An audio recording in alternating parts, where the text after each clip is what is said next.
ചങ്ങായിമാർ എല്ലാവർക്കും സുഖല്ലേ? ഞാനിന്ന് പറയാൻ പോകുന്നത് ഒരു ഹിന്ദു യുവതിയുടെ കുടുംബത്തിന് നേരെ സംഘപരിവാർ നടത്തുന്ന സൈബർ ആക്രമണത്തെ കുറിച്ചാണ്. സംഘപരിവാറിന് എന്തുകൊണ്ട് കുരുപൊട്ടിന്ന് വെച്ചാൽ ഈ ഹിന്ദു യുവതിയുടെ മക്കളുണ്ടല്ല, 2 മക്കൾ നോമ്പെടുത്ത് ആ നോമ്പെടുത്ത വീഡിയോ ഈ യുവതി ഉണ്ടല്ല സോഷ്യൽ മീഡിയയിൽ പോസ്റ്റ് ചെയ്ത് അതാണ് സംഘപരിവാറിന്റെ കുരുവെന്ന് പൊട്ടിയത്. ഇന്ന് രാവിലെയായിരുന്നു ഇതുമായി ബന്ധപ്പെട്ട ഒരു വാർത്ത എന്റെ ശ്രദ്ധയിൽപ്പെട്ടത്. അപ്പൊ തന്നെ ഞാൻ ആ യുവതിയെ തപ്പി പിടിച്ചു. രമ്യ രാജേഷ് എന്നാണ് ആ യുവതിയുടെ പേര്. ആദ്യം തന്നെ നമുക്കില്ല അവരുടെ മക്കളെ നോമ്പെടുത്ത് അവരിട്ട ആ മനോഹരമായ വീഡിയോ ഇല്ലേ, ആ വീഡിയോ കാണാം. അതിനുശേഷം സംഘപരിവാറിന്റെ കുരുപൊട്ടലും കാണാം. ആദ്യം നമുക്ക് വീഡിയോ കണ്ടിട്ട് വരാം. വാ.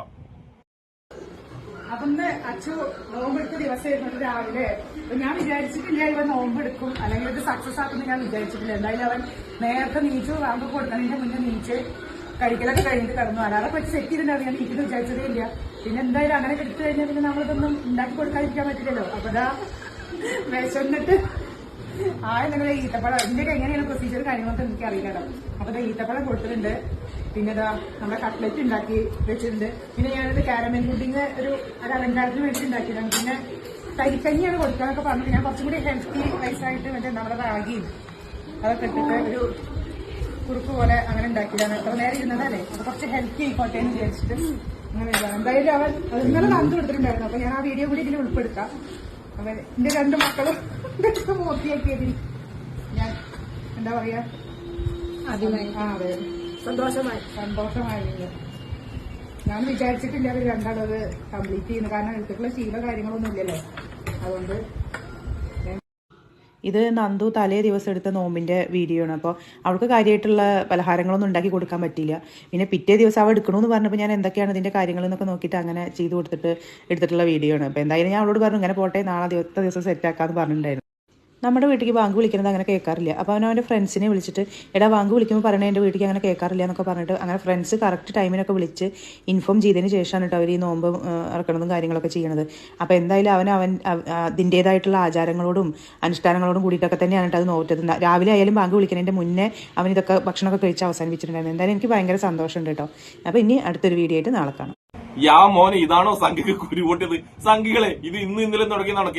കേരളത്തിൽ ഹിന്ദുക്കൾ നോമ്പെടുക്കാൻ തുടങ്ങിയിട്ട് കാലത്രയായി. കാലാകാലങ്ങളായിട്ട് പല ഹിന്ദുക്കളും നോമ്പെടുക്കുന്നുണ്ട്. എനിക്ക് നോമ്പെടുക്കണം എന്നൊക്കെ ഉണ്ട്. പക്ഷേ ഉണ്ടല്ലോ എനിക്ക് വിശപ്പിന്റെ അസുഖമുള്ളത് കൊണ്ട് മാത്രമാണ് ഞാൻ നോമ്പെടുക്കാത്തത്. എന്റെ സംഘികളെ 2 കൊച്ചു കുട്ടികൾ നോമ്പെടുത്തിന് നിങ്ങൾക്ക് എന്തിനാണ് ഇങ്ങനെ കുരുപൊട്ടുന്നത്? അവർ നോമ്പാണ് എടുത്തത്, അല്ലാതെ മതം മാറുമല്ല. അവര് മതം മാറുകയല്ല ചെയ്തത് ചാണക സംഖ്യകള്. പിന്നെ ആ യുവതിയും അവരുടെ കുടുംബവും അവരുടെ കുട്ടികളും തീരുമാനിക്കും എന്ത് ചെയ്യണം, നോമ്പെടുക്കണോ നോമ്പെടുക്കണ്ടേ എന്നൊക്കെ അവരുടെ തീരുമാനമാണ്. അതിലേക്കൊന്ന് ചാണക സംഖ്യകളെ നിങ്ങൾ കയറി ചെല്ലണ്ട കേട്ടോ. ഇനി എന്താ നമുക്കുണ്ടല്ലോ അവരെ കമന്റ് ബോക്സിൽ ചാണക സംഖ്യയുടെ സൈബർ അറ്റാക്ക് ഉണ്ടല്ല, ആ സൈബർ അറ്റാക്ക് എങ്ങനെയുള്ള അറ്റാക്ക് ഒന്ന് കണ്ടിട്ട് വന്നാലോ. ആദ്യം തന്നെ ശ്രീനന്ദന എന്നൊരു കുലസ്ത്രീ ആട്ടാ നിന്നെ അൺഫോളോ ചെയ്യുന്നു. അടിപൊളി കുലസ്ത്രീ. അതിനുള്ള മറുപടി നമുക്ക് അതിന് പകരം ഞാൻ ഫോളോ ചെയ്യുന്നുണ്ട്. ശരി രാജാവേ, നീ ഒരാൾ അൺഫോളോ ചെയ്ത് കഴിഞ്ഞാൽ 1000 പേര് ഫോളോ ചെയ്യും. ഇതൊക്കെയാണ് കുലസ്ത്രീകളെ, നിങ്ങൾ അൺഫോളോ ചെയ്തോ യാതൊരു കുഴപ്പമില്ല. പിന്നെ വേറൊരാൾ അതിന് റിപ്ലൈ കൊടുത്തിട്ടുണ്ട്. നിനക്ക് വേണ്ടി ഞാനും എന്റെ ഫാമിലി ഗ്രൂപ്പിലുള്ളവരും ഫ്രണ്ട്സ് ഗ്രൂപ്പിൽ ഉള്ളവരും അവരെ ഫോളോ ചെയ്യുന്നു. നിന്നെപ്പോലെ ഒരു ചാണകം കാരണം അവർക്ക് ഒരുപാട് ഫോളോസിനെ കിട്ടി. സന്തോഷമായല്ലോ അവരെ അൺഫോളോ ചെയ്ത ശ്രീനന്ദന എന്ന കുലശ്രീ സംഘിണി. എന്തൊക്കെ തരം വർണ്ണപ്പട്ടങ്ങളാണല്ലേ നമ്മളിടയിൽ ഇങ്ങനെ പാറി പറക്കുന്നത്. ഇനി നമുക്ക് അടുത്ത സംഘിപ്പട്ടത്തിന്റെ പാറി പറക്കൽ കണ്ടിട്ട് വരാം. സഞ്ജയ് മാളിയേക്കൽ ഷഷ്ടിയും ഏകാദശിയും എടുക്കാതെ ബീച്ചിന് വേണ്ടിയാണ് കുറെ പേര് ഈ നാടകം കളിക്കുന്നത്. അതിനുള്ള മറുപടി സുധീർ ജിഷ കൊടുത്തിട്ടുണ്ട്. ഏത് കാര്യത്തിനും കുറ്റം പറഞ്ഞ് ചില ആൾക്കാരുണ്ട് വെറുപ്പിന്റെ മനസ്സുമായി. അവരാണ് ചാണക സംഘികൾ. ഈ ഷഷ്ടിയിലും ഏകാദശിയിലും പറഞ്ഞ ഈ സഞ്ജയ് മാളിയേക്കലുണ്ടല്ല, അടുത്ത അമ്പലത്തിൽ ഉത്സവം നടക്കുമ്പോൾ അതിനടുത്തുള്ള ബാറിലിരുന്നിട്ട് വെള്ളടിച്ച് കൂറെ നടക്കുന്ന വേട്ടാവളിയനാണ് ഇവനാണ് ഏകാദശിയെ കുറിച്ചും ഷഷ്ടിയെ കുറിച്ചെല്ലാം വീരവാദം മുഴക്കുന്നത്. ഇതുപോലുള്ള ചാണക സംഖ്യകളുടെ കുരുവട്ടിന് ഏറ്റവും നല്ല മരുന്നുണ്ടല്ല നായ്ക്കുറിന പൊടിയില്ലേ, ആ നായ്ക്കുറിന പൊടിയാണ്. ആ പൊടിയുണ്ടല്ലോ ഇവന്റെ ശരീരത്തിൽ മൊത്തം തേക്കണം. എന്നാലേ ഇവന്റെ കുരുവട്ടലും ഇവന്റെ ചൊറിച്ചിലും ഒക്കെ മാറുള്ളൂ. നമുക്കിനി അടുത്തൊരു സംഖ്യയുടെ കുരുവട്ടൽ കമ്പനും കൂടി കണ്ടിട്ട് വരാം. സബീഷ് ടി രാഘവൻ മോന് 2 വരി ഗായത്രി മന്ത്രം അറിയുമോ? അതിന് ഹമീദ് ഒരു മറുപടി കൊടുത്തിട്ടുണ്ട് കേട്ടോ. ഇന്ത്യൻ പാർലമെന്റിൽ ഗായത്രി മന്ത്രം അറിയുന്ന ഒരേ ഒരു MP ഉള്ളൂ. അത് മുസ്ലിം ലീഗിൽ നിന്നുമുള്ള പൊന്നാനി MP അബ്ദുൽ സംദാനി മാത്രം. അത് ഈ നാട്ടിൽ അറിയുന്ന ഒരു ഹിന്ദു വീടും ഉണ്ടാകുന്നു തോന്നുന്നില്ല. അത് അമീദ് നിങ്ങൾ പറഞ്ഞ കറക്റ്റ്. ആ ഗായത്രി മന്ത്രം എനിക്കെന്തായാലും അറിയില്ല. പിന്നെ ഈ കമന്റ് ഇട്ട സുബീഷ് എന്ന് പറഞ്ഞ ചാണക സംഖ്യയില്ലേ, അവനും ഗായത്രി മന്ത്രമല്ല ഗായത്രി എന്തെങ്കിലും ബന്ധം ഉണ്ടാവും. ആ ബന്ധം പുറത്തു പറയാൻ പറ്റുന്ന ബന്ധമായിരിക്കും. ഇനി നമ്മളുണ്ടല്ലോ ഈ ചാണക സംഖ്യനെ പിടിച്ചിട്ട് ഇവനോട് പറയുന്നത് ഗായത്രി മന്ത്രം നീ ചൊല്ലടാന്ന്. എന്തായിരിക്കും അവസ്ഥ എന്നറിയാം. നമ്മൾ ഉത്തരേന്ത്യയിലെ സംഖ്യകള് വന്ദേ മാതരം പാടിയില്ലേ, വന്ദേ മാതരം പാടിയ അവസ്ഥയായിരിക്കും. പകുതിക്കുന്ന് പാട്ട് കിട്ടായിട്ട് പകുതിക്കുന്ന് ഓടുന്ന ചാണക സംഖ്യയിൽ കിട്ടില്ലേ, അതുപോലെ ഈ വേട്ടാവളിയൻ ഗായത്രി മന്ത്രം കിട്ടാതെ ഓടി രക്ഷപ്പെടും. എന്താ അവസ്ഥ എന്നറിയാം. ഇതുപോലത്തെ ഒരുപാട് കമന്റ് ഇട്ടുണ്ട്. ഇതൊന്നല്ല, ഒരുപാട് ചാണക സംഖ്യകൾ അതിനകത്ത് കമന്റ് ഇട്ടിട്ടുണ്ട്. ഇവരുടെയൊക്കെ ജീവിതം ഉണ്ടല്ലോ എത്രമാത്രം ബുദ്ധിമുട്ടേറിയെന്ന്. രാവിലെ എണീക്കും തൊട്ടിട്ടുണ്ടല്ല ആരെങ്കിലും കുറ്റവും കുറവും കാണണം. ഇനി അതല്ലെങ്കിൽ എന്തെങ്കിലും വർഗീയത കണ്ടെത്തണം. വർഗീയതൊക്കെ കലർത്തിയിട്ട് തലച്ചോറിൽ കൊണ്ടുപോയിട്ട് ഇങ്ങനെ ആൾക്കാരോട് ഇങ്ങനെ കുറ്റം പറഞ്ഞ് നടക്കണം. ഭയങ്കരമായ ബുദ്ധിമുട്ടേറിയ ജീവിതമാണ് ഈ ചാണക സംഖ്യയുടെ. ഇനി ഞാൻ അടുത്തതായിട്ട് ചാണക സംഖ്യകളെ മാത്രമല്ല ക്രിസ്സംഖ്യയുടെയും കുരുപൊട്ടിക്കുന്ന ഒരു മനോഹരമായ കാഴ്ച കാണിച്ചുതരാം. ബാ. നിങ്ങൾക്ക് കേരളയുടെ റിയൽ സ്റ്റോറി കാണണോ? ഇതെൻ്റെ അമ്മയാണേ. അമ്മ പ്രാർത്ഥിക്കും, 50 നോയമ്പല്ലേ, അതുകൊണ്ടിരുന്ന് പ്രാർത്ഥിക്കും. അപ്പോൾ ഞങ്ങളുടെ താഴെ ഫാർമസിയിലെ മോക്ക് സല ചെയ്യണമെന്ന് പറഞ്ഞു. അപ്പം മോക്ക് അമ്മയുടെ മുറി കൊടുത്തിട്ട് മോൾ അവിടെ സല ചെയ്യുക, അമ്മ ഇപ്പുറത്തിരുന്ന് പ്രാർത്ഥിക്കുക. കണ്ടോ, ഇതാണ് കേരളയുടെ റിയൽ സ്റ്റോറി.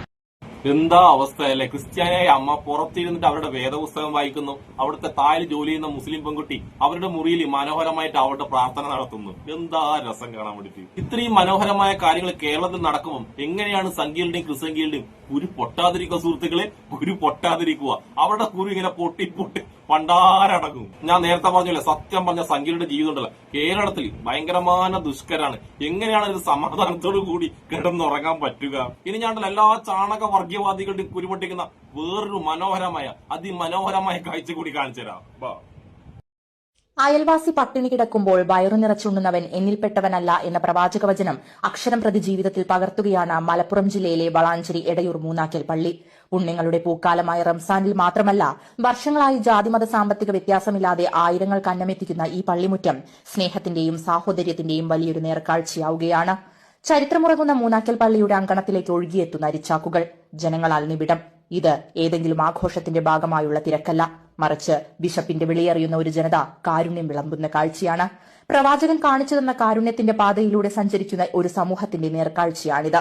പഴയകാലത്ത് ദാരിദ്ര്യം നടമാടിയിരുന്ന സമയത്ത് നേർച്ചയായി ലഭിക്കുന്ന അരി കഞ്ഞിവെച്ച് നൽകിയിരുന്ന കഞ്ഞിവെച്ച് പാർച്ച എന്ന ചടങ്ങിൽ നിന്നാണ് ഈ സേവനത്തിന്റെ തുടക്കം.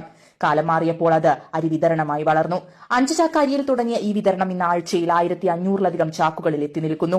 ആദ്യകാലത്ത് കഞ്ഞിവെച്ച് നൽകുകയായിരുന്നു പതിവ്. പട്ടിണി മാറ്റുക എന്നതായിരുന്നു ലക്ഷ്യം. ഇന്നത് വളർന്ന് വലിയൊരു ദാനധർമ്മമായി മാറി. ജാതിയോ മതമോ നോക്കാതെ എത്തുന്ന എല്ലാവർക്കും ഇവിടെ നിന്ന് അരി നൽകുന്നുണ്ട്.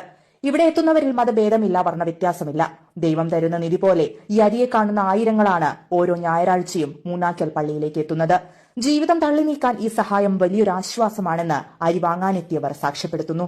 ഇതൊക്കെ കാണുമ്പോഴല്ല തീർച്ചയായിട്ടും സംഖ്യയുടെയും ക്രിസംഖ്യൊക്കെ ഉണ്ടല്ല തലയിട്ടില്ല, തല ഇങ്ങനെ കറങ്ങുന്നുണ്ടാവും. കറങ്ങട്ടെ, ആ തലയൊക്കെ കറങ്ങിട്ട് അവിടെ തലയിലുള്ള ചാണകമില്ലേ, ആ ചാണകവും വർഗീയതൊക്കെ അങ്ങ് ഊരി പോയിക്കോട്ടെ. അതുകൊണ്ട് സംഖ്യകളെ ക്രിസംഖ്യകളെ നിങ്ങളുടെ മനസ്സിലും ശരീരത്തിലും വർഗീയത കുത്തിക്കേറ്റുന്ന സമയമില്ല, ഇതുപോലെയുള്ള മനോഹരമായ സ്ഥലങ്ങളിൽ പോകണം. അവിടെയുള്ള മനോഹരമായ മനുഷ്യരെ കാണണം. അവരെ കണ്ടിട്ടുള്ള മനസ്സ് തുറന്നൊന്ന് ചിരിക്കണം. അപ്പൊ അവരും തിരിച്ച് നിങ്ങളോട് പുഞ്ചിരിക്കും, മനോഹരമായി പുഞ്ചിരിക്കും. അങ്ങനെ പുഞ്ചിരിക്കുമ്പോഴല്ല നിങ്ങളൊക്കെ മനസ്സിലുള്ള വർഗീയത ഉണ്ടല്ല, ആ വർഗീയതൊക്കെ അങ്ങ് പോകും ചാണക സംഖ്യകളെ. അല്ലാതെ കുറച്ച് ഹിന്ദുക്കൾ നോമ്പെടുത്ത് വെച്ചിട്ട് അവരുടെ കുട്ടികളെയും അവരുടെ കുടുംബത്തെയും മൊത്തം തെറി വിളിച്ചുകൊണ്ടൊന്നും നിങ്ങൾക്ക് മനുഷ്യന്മാരാകാൻ കഴിയില്ല ചാണക സംഖ്യകളെ. പിന്നെ നോമ്പ് എന്ന് പറഞ്ഞില്ല മുസ്ലിം സമുദായത്തിൽ ഒരു ആചാരമാണെങ്കിലുണ്ടല്ല, നോമ്പ് എടുക്കുന്നത് കൊണ്ടല്ല ഒരുപാട് ഉപകാരങ്ങളുണ്ട്. ബോധവും വിവരമുള്ള ഒരുപാട് ഡോക്ടർമാർ ആ ഉപകാരത്തെ കുറിച്ച് പറഞ്ഞിട്ടുമുണ്ട്. അത് നമ്മുടെ ശരീരത്തിനും മനസ്സിനൊക്കെ ഒരുപാട് നല്ല കാര്യങ്ങൾ ചെയ്യുന്നുണ്ട് ചാണക സംഖ്യകളെ. അതൊക്കെ ഒന്നും മനസ്സിലാക്കാതെയോ. അതുകൊണ്ട് എനിക്ക് ചാണക സംഖ്യകൾ നിങ്ങൾ ഒരു കാര്യമേ പറയുള്ളൂ, എന്നെ പോലെ വിശപ്പിന്റെ അസുഖം നിങ്ങൾക്ക് ഇല്ലെങ്കിൽ നിങ്ങളും നോമ്പെടുക്ക്. നല്ലതാണ്, നല്ല മനുഷ്യന്മാരായിട്ട് ജീവിക്കാൻ പറ്റും നിങ്ങൾക്ക്.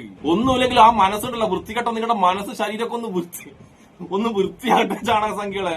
അപ്പൊ എന്തായാലും നോമ്പെടുത്ത് സംഖ്യയുടെ കുരുപൊട്ടിച്ച രമ്യ രാജേഷിനും അവരുടെ മക്കൾക്കും അവരുടെ കുടുംബത്തിനും പിന്നെ അന്വേഷിക്കപ്പെടുന്ന എല്ലാവർക്കും എന്റെ ഒരു നല്ല സുല.